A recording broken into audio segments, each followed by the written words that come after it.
नमस्कार दोस्तों, मैं हूं प्रदीप डबास और आज हम ऐसे विषय पर चर्चा करने जा रहे हैं जो सिर्फ अपराध की दुनिया तक सीमित नहीं है बल्कि भारत की कानून व्यवस्था, जेल सिस्टम और राष्ट्रीय सुरक्षा पर भी गहरे सवाल उठाता है। ये कहानी गैंगस्टरों की आपसी दुश्मनी से शुरू होती है, लेकिन इसका असर राजनीति और समाज और सुरक्षा तक फैला हुआ है।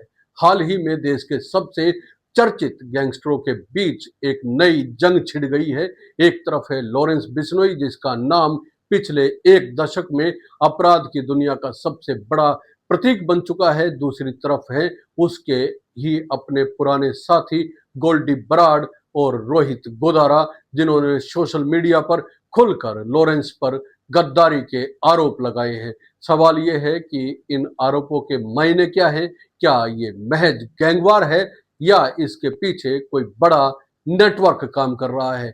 दोस्तों, जब हम लॉरेंस बिश्नोई का नाम सुनते हैं तो दिमाग में सबसे पहले वही तस्वीर आती है, एक ऐसा गैंगस्टर जेल में बैठकर भी पूरे देश में नेटवर्क चलाता है। उसके खिलाफ 80 से ज्यादा केस दर्ज है। सिद्धू मूसेवाला की हत्या जैसे कई हाई प्रोफाइल केस से लेकर सुखदेव सिंह, गूगा मेडी और राजू ठेहत की हत्या तक उसका नाम जुड़ता है।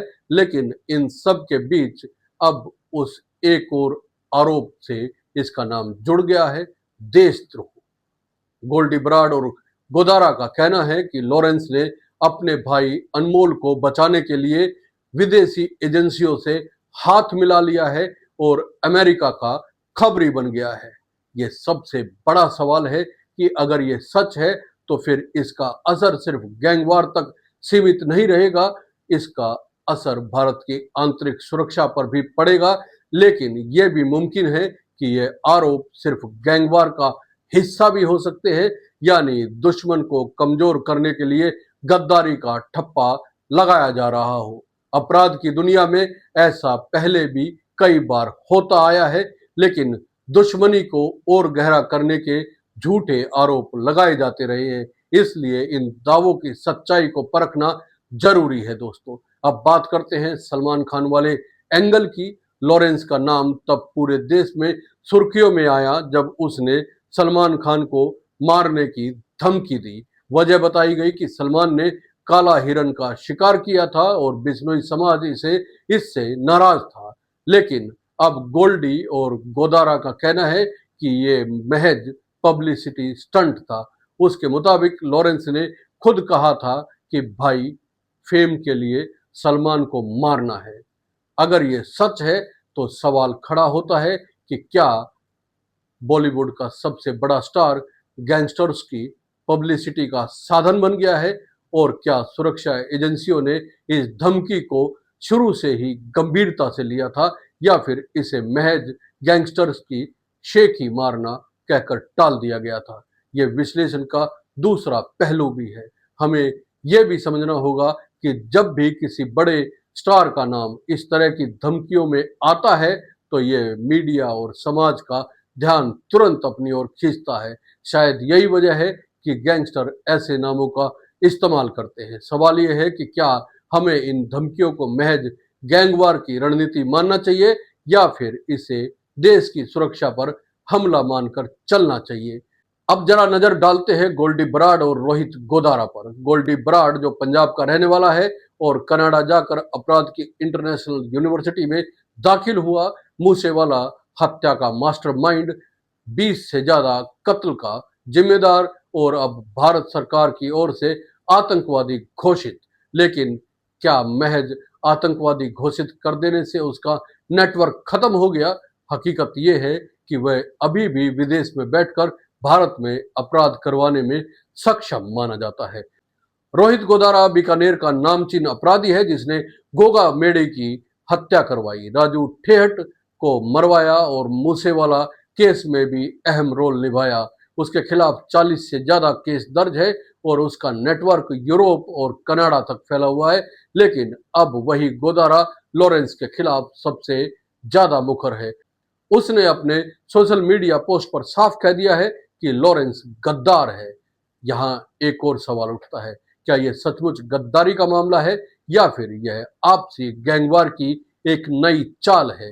अपराध की दुनिया में यह आम बात है कि एक दूसरे को गिराने के लिए आरोप लगाए जाते हैं, लेकिन जब बात देश की सुरक्षा तक पहुंच जाए तो हमें हल्के में नहीं लेना चाहिए। दोस्तों, इस पूरे विवाद में एक बात साफ नजर आती है कि अब गैंगवार सिर्फ बंदूक और गोली तक सीमित नहीं रहा। अब गैंगस्टर सोशल मीडिया का इस्तेमाल कर रहे हैं। वे पोस्ट डालकर एक दूसरे पर आरोप लगा रहे हैं, बयान जारी कर रहे हैं और अपनी अपनी बात लोगों तक पहुंचा रहे हैं। यानी अपराध की दुनिया अब टेक्नोलॉजी के सहारे भी खतरनाक हो चुकी है। अब सवाल ये भी है कि सरकार और एजेंसियां क्या कर रही है। रिपोर्ट्स के मुताबिक केंद्रीय गृह मंत्री अमित शाह ने खुद निर्देश दिए हैं कि विदेश में छिपे इन भगोड़ों को भारत लाने की तैयारी की जाए। चंडीगढ़ पुलिस इन अपराधियों का डोजियर तैयार कर रही है। हर एफआईआर, हर केस, हर साथी, हर ठिकाने की पूरी जानकारी के साथ।